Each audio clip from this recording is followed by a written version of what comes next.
Assalamualaikum warahmatullahi wabarakatuh. Salam sejahtera untuk kita semua. Perkenalkan, saya Mariani SOSMA. Saya adalah salah satu dosen di program studi kebijakan pendidikan, Departemen Filsafat dan Sosiologi Pendidikan, Fakultas Ilmu Pendidikan, Universitas Negeri Yogyakarta. Pada kesempatan kali ini, izinkan saya untuk menyampaikan pernyataan diri dosen untuk kinerja Tridharma Perguruan Tinggi bidang pengajaran. Mata kuliah yang akan saya sampaikan pada video kali ini adalah Sosiologi dan Antropologi Pendidikan. Mata kuliah ini membahas tentang pendidikan sebagai suatu proses sosiokultural.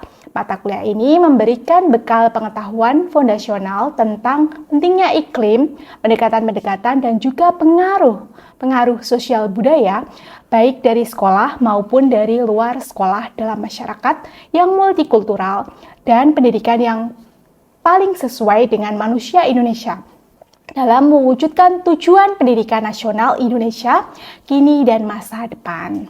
Mata kuliah ini bertujuan untuk 1. Memahami keberadaan kekuatan-kekuatan budaya, dunia, posisi, dan dampaknya dalam kehidupan. 2. Memahami keterkaitan timbal balik antara kebudayaan dan pendidikan baik informal maupun non-formal dengan keanekaragamannya. 3. Memahami konfigurasi kebudayaan di berbagai tingkatan kehidupan, baik regional, nasional, dan juga lokal. 4. Memiliki kemampuan mendeskripsikan dan memahami fenomena pendidikan dan fenomena belajar mengajar secara kultural. 5. Memiliki kemampuan menganalisis dan memiliki strategi kebudayaan untuk memberdayakan individu, kelompok, dan lembaga, serta melakukan intervensi pendidikan. 6. Memahami konsep dan praktek pengasuhan anak oleh orang tua, keluarga pada aneka ragam kebudayaan. Dan yang 7, memahami budaya dan sub-kebudayaan sekolah serta dampaknya terhadap proses belajar mengajar serta pemanfaatannya bagi upaya dan solusi permasalahan. Materi yang akan dipelajari selama 1 semester antara lain: 1. Pendidikan dalam paradigma sosiologi. 2. Pendidikan dalam perspektif antropologi. 3. Pendidikan dan kebudayaan. 4. Sosialisasi dan perkembangan kepribadian. 5. Perubahan sosial dan pendidikan.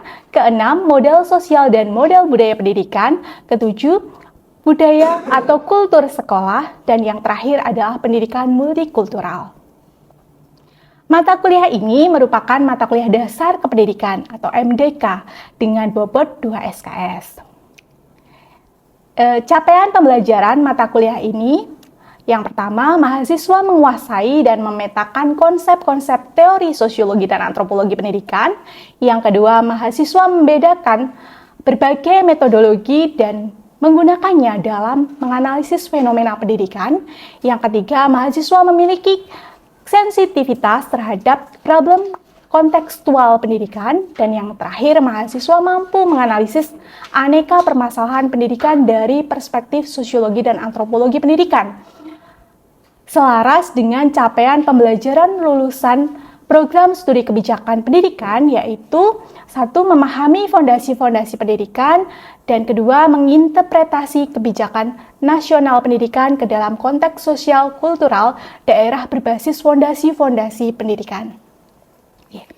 Perkuliahan diselenggarakan dengan menggunakan berbagai pendekatan dan kegiatan yang meliputi 1. Ceramah, diskusi dan tanya jawab, proyek independen, belajar mandiri, kerja kelompok. Pembelajaran sosiologi dan antropologi pendidikan lebih mendekatkan pada partisipasi aktif mahasiswa dalam proses pembelajaran. Proses pembelajaran sosiologi dan antropologi pendidikan dilaksanakan secara tatap muka di kelas dan juga online menggunakan LMS Bismart. Adapun komponen penilaian terdiri dari aspek kognitif dan juga partisipatif. Aspek kognitif terdiri dari kehadiran, kuis, tugas, UTS, dan UAS. Kemudian aspek partisipatif terdiri dari studi kasus, dan team-based project. Selanjutnya, saya akan memulai pembelajaran sosiologi dan antropologi pendidikan. Selamat menyimak. Assalamualaikum warahmatullahi wabarakatuh. Waalaikumsalam warahmatullahi wabarakatuh. Selamat siang teman-teman semuanya. Siang, Bu. Bagaimana kabar hari ini teman-teman? Alhamdulillah. Di hari ini kita berjumpa kembali ya di mata kuliah Sosiologi dan Antropologi Pendidikan. Hari ini memasuki minggu kedua di perkuliahan Sosiologi dan Antropologi Pendidikan. Nah teman-teman, sebelum kita memulai kegiatan perkuliahan di siang hari ini, marilah kita berdoa terlebih dahulu. Berdoa dipersilahkan.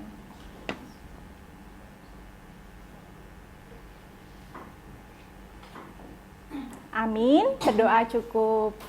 Hari ini ada yang izin? Tidak, semuanya hadir? Hadir. Tadi sudah sarapan? Sudah makan siang? Sudah. Alhamdulillah. Jadi teman-teman tetap semangat ya untuk mengikuti perkuliahan di hari ini. Ini perkuliahan di jam keberapa? 3 ya. Iya. Teman-teman, kita melanjutkan terkait dengan pembelajaran kita minggu lalu. Jadi kalau minggu lalu kita sudah belajar, kami sudah menyampaikan terkait dengan apa saja sih yang akan kita pelajari selama 1 semester ke depan gitu ya. Di bagian pendahuluan gitu ya, kita mengenalkan terkait dengan topik-topik yang akan kita pelajari. Nanti kita akan belajar apa saja. Yang pertama itu terkait dengan paradigma sosiologi, kemudian pendidikan dalam perspektif antropologi, kemudian nanti teman-teman juga akan belajar terkait dengan tema-tema. Nah, nanti tema-tema tersebut ada 6 tema yang kita pelajari bersama. Yang pertama itu temanya terkait dengan pendidikan dan kebudayaan. Yang kedua terkait dengan sosialisasi dan kepribadian. Kemudian yang ketiga, kita nanti akan belajar terkait dengan perubahan sosial.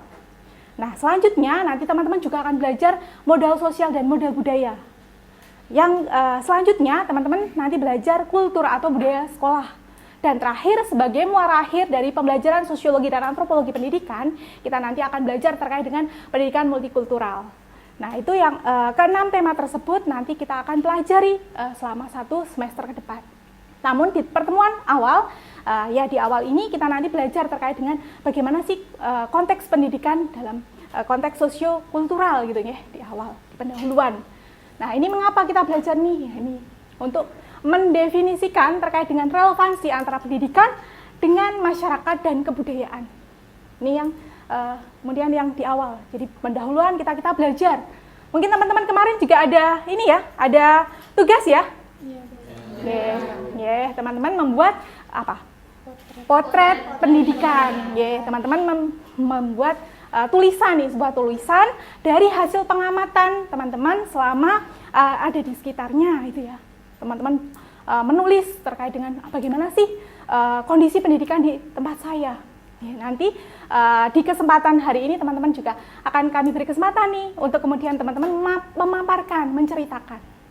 Jadi serpian-serpian tadi ya, ketika teman-teman kemarin sudah menulis nih, menuangkan kondisi pendidikan, itu nantinya akan jadi semacam potret. Karena itu kan potretnya di kecil-kecil ya, di tempat kita sendiri. Tapi nanti ketika digabungkan itu menjadi mozaik pendidikan gitu ya. Ternyata permasalahan yang ada di dalam pendidikan itu sangatlah kompleks gitu ya. Terlebih di saat ini kita itu kan sudah kehidupan kita itu kan tidak lagi kemudian berada di dunia nyata saja gitu ya. Tapi kita sekarang ada yang namanya perubahan sosial yang kemudian sekarang masyarakat itu juga berubah dari masyarakat yang tadi yang di kehidupan nyata itu sekarang ada juga komunitas maya gitu ya. Nah, kita kembali kalau kita belajar terkait dengan pendidikan, nah ini pendidikan itu apa teman-teman? Di sini sampaikan bahwa pendidikan itu sebagai proses untuk memberikan peluang dan menciptakan gitu ya, kesempatan gitu ya bagi individu dan kelompok untuk kegiatan belajar. Jadi kalau kita belajar itu ya, kalau dalam salah satu ini ya kita menyampaikan bahwa pendidikan itu adalah hak semua anak gitu ya. Setiap anak itu mempunyai kesempatan yang sama untuk meraih pendidikan. Namun dalam realitasnya ternyata belum semua anak ini ternyata mendapatkan kesempatan yang sama dalam pendidikan. Ya, nanti kita akan belajar bersama itu dari tadi potret pendidikan dari teman-teman yang sudah teman-teman lihat di kondisi di lapangan. Ya, selanjutnya ketika kita belajar itu ya, ini kan belajarnya tidak hanya secara kognitif saja, tapi juga psikomotorik, kemudian afektif dan sebagainya. Nah, kalau kita mengacu terkait ini ya pilar pendidikan gitu ya dari UNESCO, ini ada apa? Belajar untuk mengetahui, kemudian untuk melakukan, untuk menjadi, ya ada learning to do, learning to be, learning to live together gitu ya, untuk bisa hidup bersama. Jadi seorang anak itu ya belajar. Kalau mungkin teman-teman teringat oleh Ki Hajar Dewantara, nah itu kan ada juga ya. Nah, kemudian selanjutnya, nah ini kita bahwa setiap orang itu berada di dalam suatu masyarakat.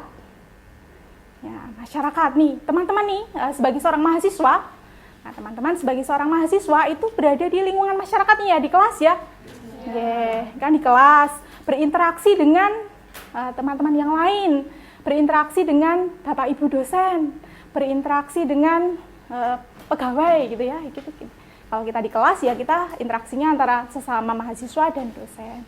Nah, jadi setiap orang itu berada di dalam masyarakat dan juga setiap orang itu juga atau setiap manusia itu juga berada di lingkungan nih ya kebudayaan. Jadi saya sebagai orang Jawa, nah saya belajar bahasa Jawa gitu ya kan sejak kecil. Teman-teman di Indonesia itu kita menggunakan bahasa Indonesia. Nah, itu lingkungan dengan adat istiadat, kemudian juga dengan ini ya dengan apa namanya? Jadi kita juga ada struktur dan ini ya struktur sosial gitu ya, ada nilai-nilai yang ada di masyarakat yang kita pelajari. Kemudian selanjutnya setiap pribadi itu adalah makhluk biososiokultur, makhluk biologis yang melakukan aktivitas belajar gitu ya dalam proses sosial dan proses budaya. Jadi teman-teman ketika kita belajar terkait dengan pendidikan, oh ya pendidikan itu ternyata tidak terlepas dari sosial dan juga budaya. Di rumah teman-teman ya sejak kecil ya, sejak bayi itu ya, ketika lahir bayi kan sudah kemudian tadi ada interaksi dengan keluarganya di rumah. Kemudian nanti ketika sudah beranjak dewasa, teman-teman juga berinteraksi dengan teman-teman sepermainannya. Nah, nanti ketika kemudian teman-teman sudah menjadi anggota masyarakat, itu juga banyak sekali yang kemudian teman-teman lakukan. Jadi kebudayaan barangkali, oh ya saya di Jawa gitu ya, budaya di Jawa itu juga nanti berbeda kemudian dengan daerah-daerah yang lainnya itu nggih. Mungkin ya. Nah, ini selanjutnya bahwa tadi ya pendidikan itu memerlukan pendekatan sosial budaya. Karena tadi siswa itu kan dibesarkan di lingkungan sosial dan budayanya masing-masing gitu nggih. Jadi agar tidak tercerabut dari akarnya itu ya. Ketika seorang anak gitu ya, dia kemudian ya ketika di rumah tadi kan sudah ada proses ya. Mungkin ada yang dari Sumatera gitu ya, di sana juga ada teman-teman terkait dengan bagaimana proses belajarnya yang dari tempat yang lain dan sebagainya. Nah, kemudian selanjutnya teman-teman, di sini kan tadi saya menyampaikan bahwa oh ya saat ini itu terjadi tadi ya ada perubahan sosial.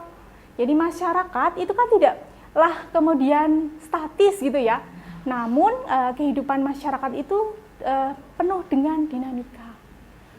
Ya, tadi yang konstan itu adalah perubahan gitu ya. Tak ada yang abadi di dunia ini kecuali perubahan itu sendiri begitu nggih. Nah, dalam perubahan, nah ini ada sifatnya gitu ya, sifat perubahan, ada yang cepat, ada yang progres, ada juga yang regres, ada yang cepat dan lambat, ada yang manifest dan juga laten. Nah, ini ketika kita belajar, kita belajar itu juga ya penuh dengan dinamika. Ya mungkin kalau kita dulu di masa saya, di waktu saya sekolah itu ya, saya harus membawa tas gitu ya, ketika ke sekolah gitu ya, tas yang besar gitu ya. Karena apa? Karena dulu kan banyak buku-buku yang saya bawa, tapi sekarang dengan adanya perubahan ya terkait dengan ini ya penemuan-penemuan baru, teknologi dan sebagainya, teman-teman sekarang mungkin cukup bawa satu laptop atau kemudian membawa handphone gitu ya. Jadi tidak lagi pakai tas yang besar gitu ya. Dulu tuh sampai tasnya sampai ini ya, sampai aduh gitu ya. Karena apa ya, keberatan gitu ya. Tapi sekarang teman-teman ya udah membawa laptop itu semuanya ada di sana. Buku-bukunya juga teman-teman banyak yang kemudian sekarang ada buku-buku e-book dan sebagainya. Digital buku digital. Kemudian ini sebagai contoh ya perubahan tadi ya. Kini anak-anak itu lebih bermain PlayStation gitu ya. Kalau dulu di zaman saya itu mainnya dakon, gobak sodor gitu ya. Nah, akibatnya anak-anak itu cenderung individual. Ya, ini contohnya. Nah, memasuki ini ya, teman-teman memasuki ke tadi yang saya sampaikan tugas minggu lalu. Bagaimana sih saudara menyoroti realitas terkait dengan problematik pendidikan berdasarkan pengalaman. Nah, dari hasil pengamatannya, siapa yang mau menyampaikan? Oke, Mbak Wahyu Nisa, silahkan. Mungkin izin menyampaikan ya Bu. Jadi di daerah saya atau lingkungan saya itu ada beberapa lembaga pendidikan anak usia dini, di mana guru-gurunya itu tidak direkrut berdasarkan peraturan pemerintah. Jadi kebanyakan mengandalkan ibu-ibu yang aktif di PKK atau dasawisma seperti itu Bu. Sehingga di sini terjadi ketimpangan untuk akses digitalnya. Jadi beberapa guru yang sudah senior itu kurang mahir untuk menggunakan perangkat digital. Jadi anak-anak itu jarang sekali mendapatkan pembelajaran berbasis digital seperti penayangan film atau animasi begitu Bu, menggunakan proyektor ataupun laptop seperti itu, karena guru-gurunya kurang menguasai penggunaannya. Bahkan di beberapa kesempatan itu guru-guru yang akan menginput nilai ke rapor elektronik seperti itu di platform online seperti itu masih perlu bantuan dari anaknya atau rekan kerjanya yang lebih mahir untuk menggunakan platform tersebut. Padahal di sini anak-anaknya itu atau anak-anak usia dini sekarang gen alpha gitu ya Bu, itu lebih mahir, justru lebih mahir daripada orang tuanya saat menggunakan perangkat digital seperti handphone. Seperti itu sih Bu di lingkungan saya. Terima kasih Mbak Wahyu Nisa. Kita beri aplaus ya teman-teman. Mungkin selanjutnya siapa? Nanti untuk menanggapi kita kumpulkan dulu mungkin selanjutnya siapa? Oh ya Mbak Arifa, silahkan Mbak Arifa.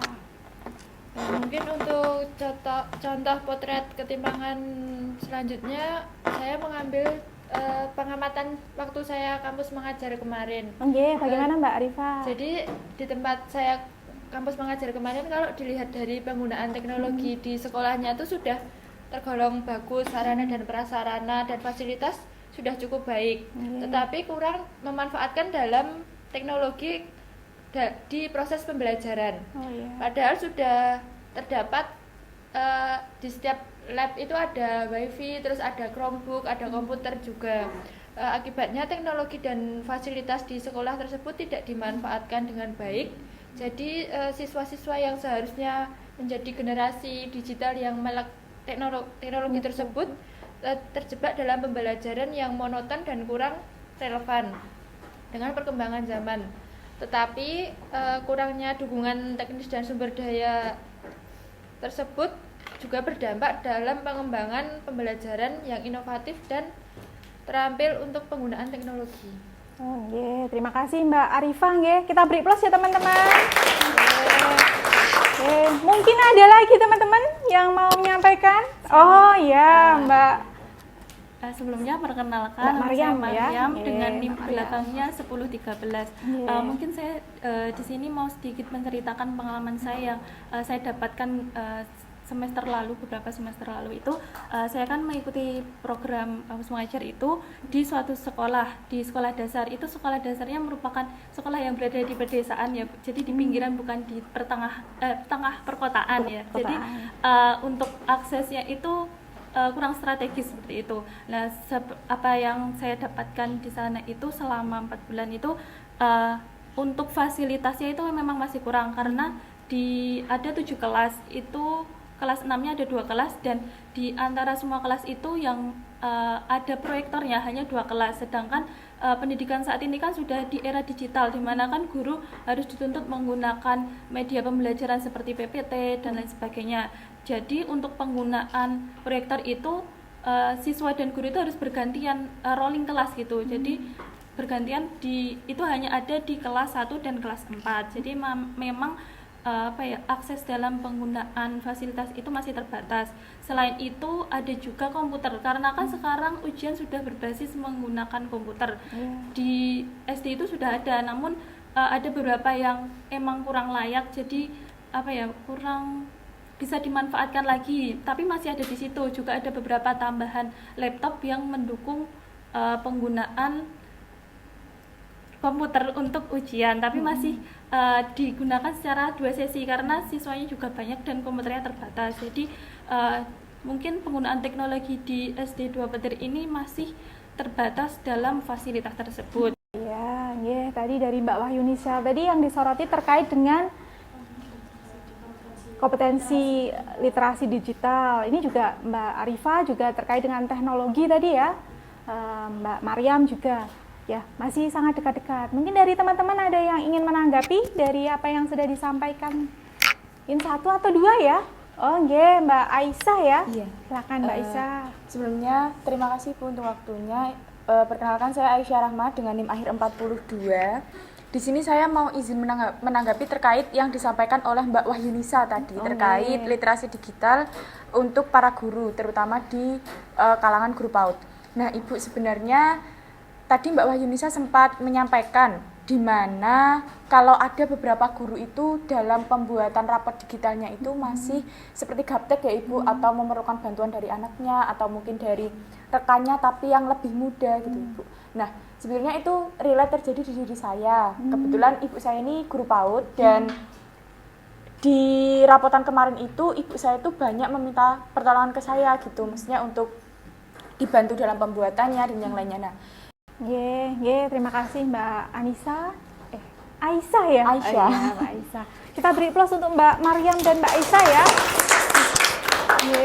Teman-teman mungkin itu dulu ya dari serangkaian ya yang sudah disampaikan tadi nggih. Banyak sekali ya ternyata permasalahan pendidikan yang ada itu ya. Problem pendidikan itu ada keterbatasan akses itu ya, sarana dan prasarana. Nah, kemudian ini juga belum meratanya tadi ya, mutu atau kualitas, kemudian juga ada sekolah yang kurang kondusif, kemudian permasalahan pelajar, dan juga hal-hal yang lainnya, ada aspirasi, terkait dengan aspirasi, motivasi, dan sebagainya. Oke, mungkin sampai di sini ada yang ingin bertanya dulu, ini problem pendidikan. Ini ya, saya melihat dari, ini ya, kita tayangkan. Mungkin sampai di sini ada yang ingin bertanya terlebih dahulu sebelum diakhiri. Mbak Maila. Bagaimana Mbak Maila? Terima kasih atas kesempatan yang telah Ibu berikan. Sebelumnya izin memperkenalkan diri, saya Maila Faisa dengan akhiran NIM 17 terkait dengan problem pendidikan yang tadi sudah Ibu jelaskan. Jadi, adakah program atau kebijakan dari pemerintah yang dapat dijadikan sebagai solusi untuk mengatasi problem pendidikan yang ada di Indonesia? Baik, terima kasih Bu. Tadi program atau kebijakan yang dapat dijadikan solusi untuk mengatasi tadi ya permasalahan-permasalahan yang ada di Indonesia. Tadi kan sudah disampaikan ya terkait dengan beberapa permasalahan nih di dalam dunia pendidikan. Nah, solusinya apa? Ya, sebenarnya sudah banyak sekali ya teman-teman program-program yang kemudian ada di Indonesia. Nah, ada tadi disampaikan, ada dulu itu ada program ini ya, kampus mengajar. Kalau sekarang ada kampus berdampak. Nah, Kemudian ada juga program yang lain, peningkatan kapasitas tenaga pendidik dan hal-hal yang lainnya gitu ya. Sebenarnya banyak sekali. Mungkin ketika di daerah masing-masing, nah itu kan tadi terkait dengan misalnya keterbatasan nih akses. Nah, sekarang sudah ada sekolah-sekolah itu yang kemudian dekat dengan kita.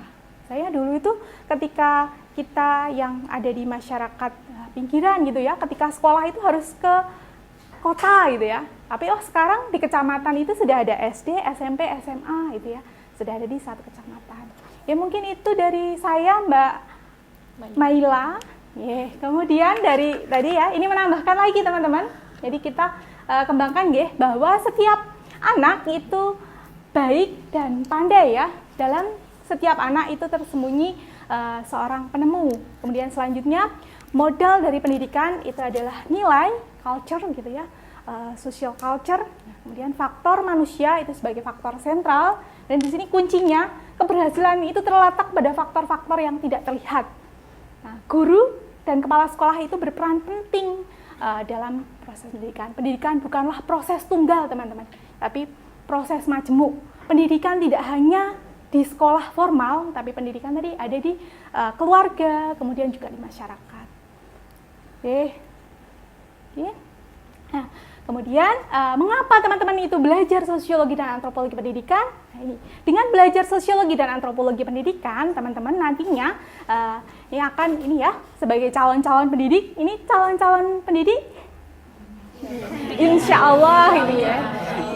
Ini sebagai calon-calon pendidik itu teman-teman supaya dapat memberikan layanan yang sesuai dengan karakteristik peserta didik. Kemudian selanjutnya di era yang saat ini ya, teman-teman. Nah, di era digital itu kita juga tadi ya, karena ada perubahan-perubahan, itu juga perlu diperlukan SDM yang kemudian resilience gitu ya, kreatif. Nah, itu teman-teman. Nah, ini mungkin ini terakhir ya kita belajar. Nah, mungkin terakhir di sini teman-teman. Cukup. Cukup. Alhamdulillah, cukup. Terima kasih teman-teman atas kesempatannya di hari ini tadi ya, berpartisipasi. Ya, teman-teman yang belum berpartisipasi di hari ini, nanti silahkan berpartisipasi di lain kesempatan ya. Kita masih ada beberapa pertemuan lagi. Silahkan teman-teman. Nah, kemudian untuk pertemuan minggu depan, kita akan belajar terkait dengan paradigma sosiologi. Nanti teman-teman sebelum pertemuan minggu depan, silahkan membuka Bismat ya teman-teman. Materinya ada di Bismat, nanti silahkan dibaca terlebih dahulu. Ada videonya, bisa dilihat. Kemudian ada modulnya, bisa dicermati terlebih dahulu. Kita bertemu lagi di minggu depan. Sebelum diakhiri, saya mengucapkan tadi udah ya tadi ya, terima kasih dan mohon maaf. Kita akhiri bersama. Silahkan salah satu teman yang akan pimpin doa sebelum pulang. Siapa? Mas Erik. Monggo Mas Erik, silahkan. Baik teman-teman, sebelum kita mengakhiri kegiatan perkuliahan kita pada hari ini, alangkah lebih baiknya kita berdoa terlebih dahulu supaya ilmu yang kita dapatkan dapat bermanfaat untuk kedepannya. Berdoa menurut agama dan keyakinan kita masing-masing. Berdoa dimulai. Berdoa tidak dibatasi. Amin. Terima kasih. Saya akhiri. Wassalamualaikum warahmatullahi wabarakatuh. Waalaikumsalam warahmatullahi wabarakatuh. Terima kasih.